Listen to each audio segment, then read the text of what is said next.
Well, welcome to Focus Today. I'm your host, Perry Atkinson, and what a delight for us to have today Dr. Robert Smith. Now, he's professor and dean of the College of Liberal Arts and Social Sciences at the Savannah State University, and he is going to teach a class this summer, The Trump Factor in American Politics. So, Dr. Smith, what a delight to have you with us today, and what led you to take this topic on?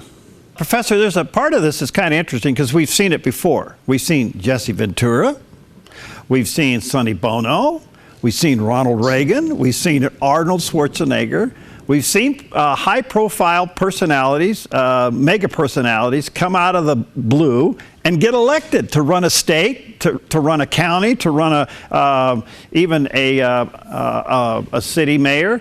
But this time, President of the United States. What's your take on this? Sure. I think a couple things. I think it's very good of you to have pointed out sort of the idea that we have had former celebrities or other personalities who have made the move to elected office and have done that successfully. And I think in some respects, Donald Trump, because of his, again, very wildly popular Apprentice television show, and because of his business enterprises as well, has sort of had an advantage, just like those other personalities, because he's already been in our households in many respects, whether on our television or in the newspapers in terms of having followed him previously. So he truly did not have he already had built, a substantial name recognition and identity already beforehand, which clearly has sort of boosted him. Now, in terms of his popularity, it's clear that Donald Trump, I think, has resonated with various segments of disaffected voters for a variety of reasons. And again, he's been able to capitalize on that, use social media, Twitter and other outlets very successfully. And once again, I think that success is something, obviously, that carried him through the Republican primary, again, much to perhaps the chagrin of some of the established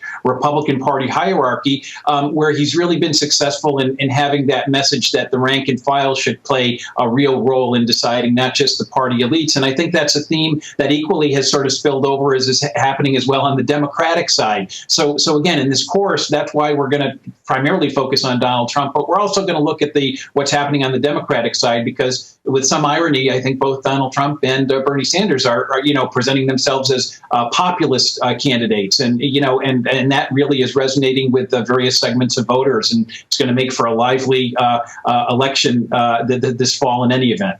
Well, it seems to me, Professor Smith, that the core of this discussion stems from the fact that the electorate in America has had enough of the same old, same old. I said earlier in my news program today that it's enough is enough versus more of the same.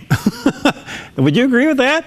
Oh, I think absolutely. And in other words, I think in many respects, those disaffected voters, at least to this point on the within the Republican Party, but I think, as we're moving towards a general election that we'll see sort of move to Donald Trump's side in terms of the general election, have really felt that these segments of the population have been left out, whether it's perhaps while many have recovered from the Great Recession, not everyone has. A lot of earning power has been diminished.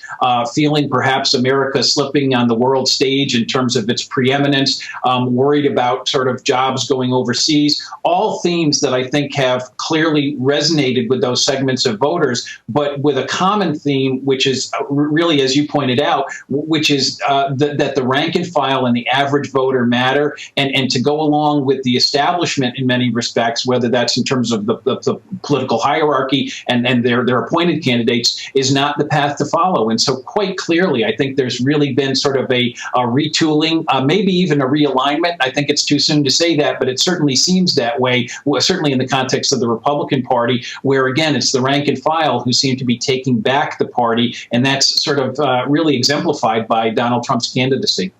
I would assume, now, correct me if I'm wrong, but I would assume the core of your demographic that you're teaching to would be millennials. And if that is so, yes. I find it very interesting, because I track this stuff for a lot of reasons, being in media, but the millennials are divided. The millennials either going with Bernie or they're going with Donald. Do you find that to be fascinating? I think the quick response would be yes and no. In other words, I think largely because they are the millennial generation. I think that in many respects, what they're looking for, I think, is a message that resonates with them for a variety of reasons from their vantage point.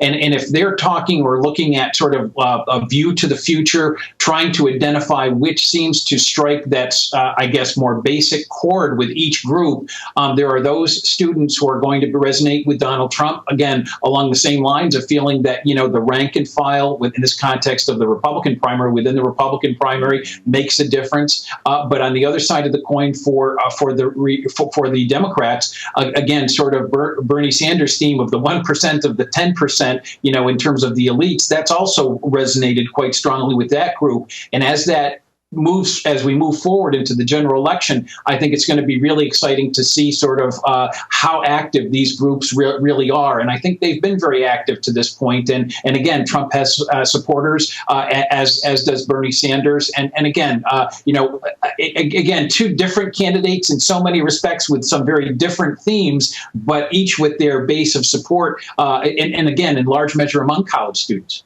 Yeah, it's very interesting. By the way, we're talking to Dr. Robert Smith. He's professor at Savannah State University. He's teaching a class this summer. I don't know, what are you calling it, Donalism? It could be subtitled that, I suppose, but it's the Trump factor in American politics. So yes. It's the official name of the class itself. All right. By the way, Savannah State EDU is the website, Savannah State EDU. Professor, some have said that this election boils down to, it's interesting, there's great similarities to why people are going for Bernie and why they're going for Trump. And one of the great common areas is that it's a rejection of the old way and the old people. But somebody was saying that this election cycle could boil down to socialism versus capitalism. You think that could be the case? I do have to say that I think that certainly is a theme or a thread that is running through the campaign, yes. I think there are other threads that are equally running through this campaign in terms of defining sort of which side of the coin you're going to be supporting in this upcoming election. And I think in some respects, though, I mean, that sort of counterbalance of positions really does sort of represent sort of where we are in terms of the American electorate. I mean, again, the great uncertainty with some respects in terms of, you know, the overall role of government in society. I think by the same token, you know, the perhaps focus on very much of a corporate and business elite sort of running things. It is an interesting sort of a time in many respects, and there are themes that have sort of, I think, really fallen on either side, I suppose, of a scale. And I think we're in terms of the electorate, we're sort of seeing that, if I may, that sort of balancing effect in terms of those various positions. And I would argue in terms of a polarized political society in which we live today, it'll be interesting to see, because I think one, you know, there may be only a slight advantage to one over the other, but it's just that really represents sort of a very divisive moment, I think, in terms of our, you know, our political life as a country. So I guess what I'm saying in short here is that, yes, I agree that it's you know, one of the important threads here is that sort of defining point between those two positions. I see it more of a scale, and again, one that's going to be rather close as the election continues to unfold. You know what I'd like to do, professors, talk to you after you teach this class, just to see if your expectations were met and what the students thought. But I'm going to run out of time here. I have one question with two points to it. Among your colleagues in academia, what do they think of this election cycle before you teach the class? And what do you think the students' preconditioned mindset is before they take your class? Both really good questions. Let me say this. I think that probably the vast majority of my colleagues probably look with some hesitation at the Donald Trump candidacy, but equally sort of understand that there is that equal dynamic that's taking place now on the Democratic side as well. So I think they're sort of approaching this election, maybe sort of bemoaning the fact that there seems to be this sort of celebrity status, associated with Donald Trump in terms of the campaign, but equally sort of a I guess a divisiveness in the electoral cycle as well. And so once again, I mean, that I want to say that I think there are supporters in academia on the Trump side, but I think, you know, many of my colleagues are probably have their hesitations. On the student side, real quickly, I do have to say that many of my students are coming in with also some hesitation, as I'd like to say that, with Donald Trump. But I think in terms of the course, understanding his background, some of his positions, you know, and trying to understand why he has garnered so much support to this point in time, I think has sort of maybe opened some eyes and allowed for a more objective assessment. And so in some respects, I mean, I applaud my students for wanting to come in and to ask tough questions and to, you know, do this examination that we're doing in the class, because I think that's what education should be about. And we're keeping that objective, and we're not using labels. We're trying to keep this, you know, on the straight and narrow. And it's not to change minds, but like I say, it's to offer maybe some of that balance, you know. And so once again, I would like to say overall that I think there's been probably a balanced reaction to this class, as opposed to, you know, an extreme, oh, why are you teaching this class, versus, gee, you should have taught this long ago, or, you know, so it's a balance, I would say. Well, that's fascinating. Can we connect after you teach the class? I would love to do that. Yes, I'd be happy to chat more about this. Certainly, yes. Yeah, because I'd like to know, you know, honestly, what you think the students' response is, and how are you going to test them? How are you going to how do they flunk this class?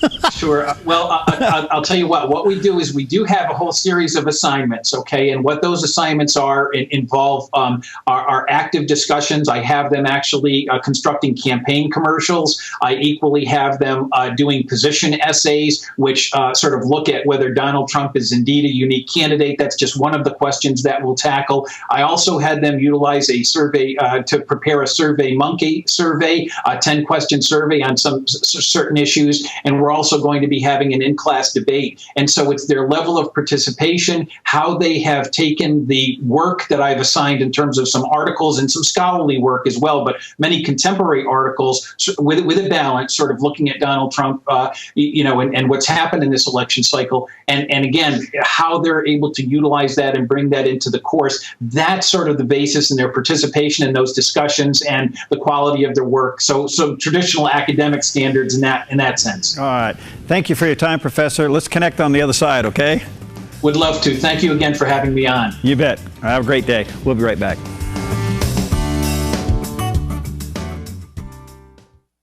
I'm Paulina Leiser, producer of Focus Today. Thank you for watching this video, and make sure to check our other videos at thedove.us.